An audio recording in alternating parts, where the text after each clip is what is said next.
नमस्कार माता एवं बहनें। स्वागत है हमारे भविष्यवाणी चैनल में। आज बात करते ने कि इस क्या करें जिससे महादेव प्रसन्न हो जाए। उससे पहले वीडियो को लाइक और चैनल को सब्सक्राइब कर दें। यह वह समय है जब भगवान शिव हर भक्त के हृदय के द्वार पर आकर बैठ जाते हैं और केवल एक पुकार, एक आह्वान, एक प्रेम की अनुभूति से प्रसन्न हो जाते हैं। सावन के महीने को महादेव का महीना कहा जाता है। कहते हैं कि जब सती ने योगाग्नि में अपने प्राण त्याग दिए थे और शिवजी विकल होकर आकाश पाताल घूमने लगे थे, तब श्रावण मास की पहली वर्षा में ही उनका क्रोध कुछ शांत हुआ। तभी से यह महीना शिव को अत्यंत प्रिय हो गया। इस महीने में जो भी भक्त सच्चे मन से उनका ध्यान करता है, व्रत रखता है और उनके नाम का एक भी जलधारा उनके शिवलिंग पर चढ़ा देता है, उसका जीवन महादेव के आशीर्वाद से भर जाता है। लेकिन क्या शिव को प्रसन्न करना वाकई इतना कठिन है? क्या उन्हें केवल विधि विधान, मंत्र जाप और कठोर व्रतों की आवश्यकता है? नहीं। महादेव तो भोले हैं, सरल हैं, सहज हैं। वे तो केवल भावना के भूखे हैं। एक पत्ता बेलपत्र का, एक बूंद जल की और हृदय की सच्ची भक्ति उन्हें प्रसन्न कर देती है। उन्हें न स्वर्ण चाहिए, न रत्न, न वैभव चाहिए। उन्हें चाहिए केवल प्रेम। अगर आप इस सावन में महादेव को प्रसन्न करना चाहते हैं तो पहले अपने मन को शुद्ध करें। बाहर की नहीं, भीतर की सफाई करें। एक बार सुबह ब्रह्म मुहूर्त में उठकर निहारिए अपने भीतर के अंधकार को। क्या वह कचरा नहीं जो वर्षों से जमा हो गया है? ईर्ष्या, घृणा, द्वेष, लोभ, मोह, यही सब तो वे विकार हैं जो हमें शिव से दूर रखते हैं। इस सावन यदि आप केवल एक काम करें, अपने भीतर की सफाई, तो समझ लीजिए शिव प्रसन्न हो जाएंगे। महादेव की पूजा में जितना महत्व बेलपत्र का है, उतना ही महत्व भाव का है।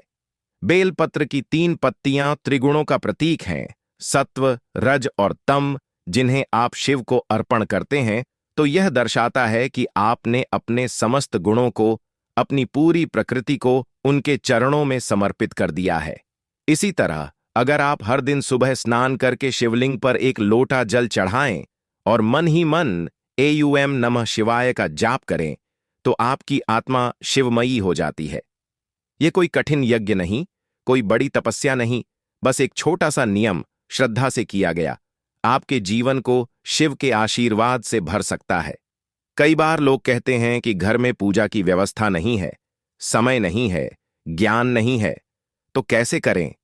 लेकिन शिव को बड़े बड़े अनुष्ठानों की आवश्यकता नहीं। वह तो शमशान में बैठने वाले भूतों के स्वामी हैं। उन्हें कोई विशेष आसन नहीं चाहिए, कोई रेशमी वस्त्र नहीं चाहिए, कोई चांदी की थाली नहीं चाहिए। आपको केवल एक शांत कोना चाहिए जहां आप आंखें बंद कर भोलेनाथ को याद करें। आपकी पुकार उन तक पहुंचती है और जब वह पुकार सच्चे हृदय से निकलती है तो महादेव अपने कैलाश से उतरकर स्वयं उस भक्त के हृदय में स्थान बना लेते हैं। एक आसान उपाय, हर सोमवार को शिव मंदिर जाएं, लेकिन उस मंदिर में केवल मांगा न करें। भक्त जब भी शिव के पास आता है तो झोली भर मांगों की लिस्ट लेकर आता है। नौकरी चाहिए, धन चाहिए, विवाह चाहिए, संतान चाहिए। पर क्या कभी किसी ने कहा है, भोलेनाथ मुझे बस तुम चाहिए? एक बार कहिए, हे शिव, तू ही बस मेरे जीवन का सार बन जा, बाकी सब कुछ अपने आप ठीक हो जाएगा। और यकीन मानिए, जब आप उन्हें केवल उनके लिए चाहते हैं, जब आप अपने स्वार्थ को त्याग कर उन्हें प्रेम करते हैं, तब वे ऐसे प्रसन्न होते हैं कि आपके समस्त कष्ट स्वयं मिटा देते हैं। महादेव को प्रसन्न करने का एक और आसान तरीका है शिव के भक्तों की सेवा। कोई वृद्ध बाबा मिले जो शिवजी के नाम का जाप कर रहे हों, उन्हें एक समय का भोजन करा दें। कोई गरीब व्यक्ति शिवरात्रि पर दूध नहीं चढ़ा पाया हो, उसके लिए एक छोटा सा अभिषेक कर दें। कोई बच्चा जो शिव की कहानी सुनना चाहता हो, उसे आदियोगी की कथा सुना दें। महादेव अपने भक्तों के रूप में हर जगह हैं। यदि आप किसी भूखे को भोजन देते हैं, किसी दुखी को सहारा देते हैं, किसी रोते हुए को हंसा देते हैं, तो आप शिव को ही खुश करते हैं। सावन के महीने में संकल्प का भी विशेष महत्व होता है। आप चाहे तो पूरे सावन दूध न लें, मांस मदिरा से दूर रहें, ब्रह्मचर्य का पालन करें या केवल सोमवार का व्रत रखें। हर संकल्प आपके आत्मबल को बढ़ाता है।